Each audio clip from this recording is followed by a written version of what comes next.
Hello cooking crazy channel में तमारुं स्वागत है। आज बनावीशुं फराळी साबुदाणा वडानी रेसिपी। तो चलो रेसिपी शुरू करिए। और रेसिपी पसंद आवे तो वीडियो ने लाइक और चैनल ने सब्सक्राइब करवानुं ना भूलता। तो फराळी साबुदाणा वड़ा बनाववा माटे सौप्रथम मैं अहीं अर्धो कप जेटला साबुदाणा लीधा छे, जेने आपणे पलाळवाना छे। तो पलाळता पहेला आपणे आ साबुदाणाने साफ करी लेशुं। तो एनी माटे मैं एक वासणमां साबुदाणा लई लीधा छे। हवे आपणे पाणी नाखी अने एने साफ करी लेशुं। तो अहीं हूँ 2 થી 3 वखत आवी रीते साबुदाणाने पाणीथी साफ करी लईश। तमे जोई शको छो आवी रीते पाणी छे ए एक वखत साफ करीने काढी लेवानुं અને आ જ રીતથી 2 થી 3 वखत आ प्रोसेस रिपीट करवानी छे। तो छेल्ले तमारुं पाणी एकदम साफ थई जाय त्यां सुधी पाणी साबुदाणा छे साफ करी लेवाना। हवे तमे जोई शको छो कि साबुदाणा छे एने मैं 2 થી 3 वखत साफ करी लीधा छे। हवे आपणे अर्धो कप जेटલું पाणी एड करी અને साबुदाणाने 2 કલાક माटे पलाळवा माटे राखी देशुं। 2 કલાकमां साबुदाणा सारी रीते फूली जशे।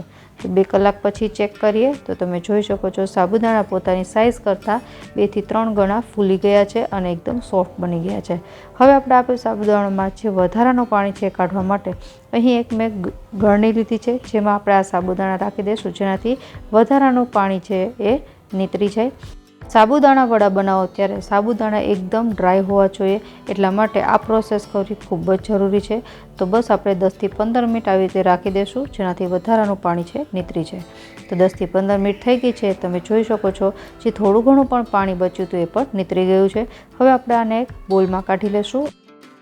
हवे साबुदाणा वड़ा बनाववा माटे आपणे अहीं 2 नानी साइजना बाफेला बटेटा उमेरीशुं, जेमां आपणे बटेटा छे एने बाफी अने एकदम ठंडा करीने त्यारबाद उमेरवाना छे। अने बटेटा छे एकदम ओवर बॉइल नहीं करवाना, थोड़ा कड़क रहे ए रीते बाफवाना। तो तमे जोई शको छो खमणीने मैं बटेटा नाखी दीधा छे।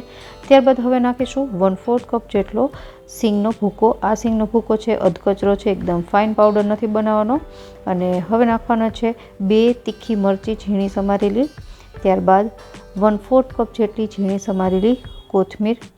त्यारबाद स्वाद प्रमाणे व्रतनुं मीठुं एड करवानुं छे। मैं अहीं 1 टीस्पून जेटલું नाख्युं छे। અને આ સાબુદાણા વડા ખાટા મીઠા લાગે એની માટે અડધા લીંબુનો રસ અને 1/2 ટીસ્પૂન જેટલી ખાંડ ઉમેરીશું। ખાંડ પસંદ ન કરતા હોય તો સ્કીપ કરી શકો છો। ત્યારબાદ 1/2 ટીસ્પૂન જેટલી વરિયાળી અને આ સાબુદાણા વડામાં આપણે બાઇન્ડિંગ માટે અહીં 2 ટેબલસ્પૂન જેટલો ફરાળી લોટ ઉમેરીએ છીએ। એની રેસીપી મેં ફરાળી ઢોસા બનાવ્યા એમાં આપી છે, તો એની લિંક તમને ડિસ્ક્રિપ્શન બોક્સમાં મળી જશે। અને તમારે ફરાળી લોટ ન ઉમેરવો હોય તો એની જગ્યાએ તમે સિંગોડાનો લોટ પણ ઉમેરી શકો। આ બધી વસ્તુ હવે સારી રીતે મિક્સ કરી લેશું તો આપણો આ સાબુદાણા વડા બનાવવા માટેનો જે મિશ્રણ છે તૈયાર થઈ ગયું છે। હવે આપણે આમાંથી મીડિયમ સાઇઝના બોલ બનાવી લેશું। અહીં ક્યાંય પણ આપણે તેલ નાખવાની જરૂર નથી। આ બોલ છે એકદમ સરસ રીતે બની જશે અને તમે જોઈ શકો છો પહેલો બોલ તૈયાર છે। આ જ રીતે હું બીજા બધા બોલ તૈયાર કરી લઈશ। હવે આ બોલને તળવા માટે અહીં મીડિયમ ગેસની ફ્લેમ પર મેં તેલ ગરમ કરી લીધું છે। અહીં ગેસની ફ્લેમ છે તેલ ગરમ કરતી વખતે પણ મીડિયમ રાખવાની, હાઈ ગેસની ફ્લેમ પર તેલ ગરમ ન કરવું। તો તેલ એકદમ ગરમ થઈ જાય એટલે આપણે જે વડા બનાવ્યા છે એ આમાં એડ કરી દઈશું। મેં જેટલું તેલ લીધું છે એમાં 4 વડા સમાશે, તો એ આપણે નાખી દઈશું અને એકાદ મિનિટ માટે સેટ થશે। ત્યારબાદ આપણે ઝારાની મદદથી એને પલટાવીશું, તરત એને ન પલટાવવા।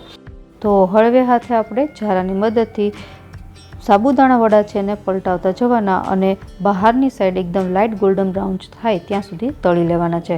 તો લગભગ એક બેચ તળાતા અહીં મીડિયમ ગેસની ફ્લેમ પર 3 થી 4 મિનિટ જેવો સમય લાગશે। અને તમે જોઈ શકો છો કલર છે થોડો ચેન્જ થવા લાગ્યો છે।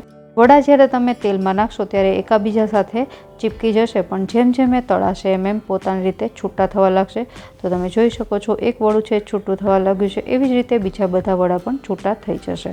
તો બસ આપણી આ મીડિયમ ગેસની ફ્લેમ પર 3 થી 4 મિનિટ જેવો સમય થતાં આપણા સાબુદાણા વડા છે તૈયાર થઈ ગયા છે। આપણે એને કાઢી લેશું અને એક પ્લેટમાં લઈ લેશું। આ જ રીતથી હું બીજા બધા સાબુદાણા વડા તૈયાર કરી લઈશ। એ બધા જ સાબુદાણા વડા તૈયાર થઈ ગયા છે। હવે આપણે એને સર્વ કરીએ। તો મેં અહીં સિંગદાણાની અને કોથમીરની ચટણી સાથે એને સર્વ કર્યા છે અને તમને ખોલીને બતાવું તો એકદમ અંદરથી પણ પાકી ગયા છે અને બહારથી એકદમ ક્રિસ્પી છે। આશા રાખું રેસીપી જરૂરથી પસંદ આવી હશે। મળીએ નવી રેસીપી સાથે, ત્યાં સુધી બાય બાય।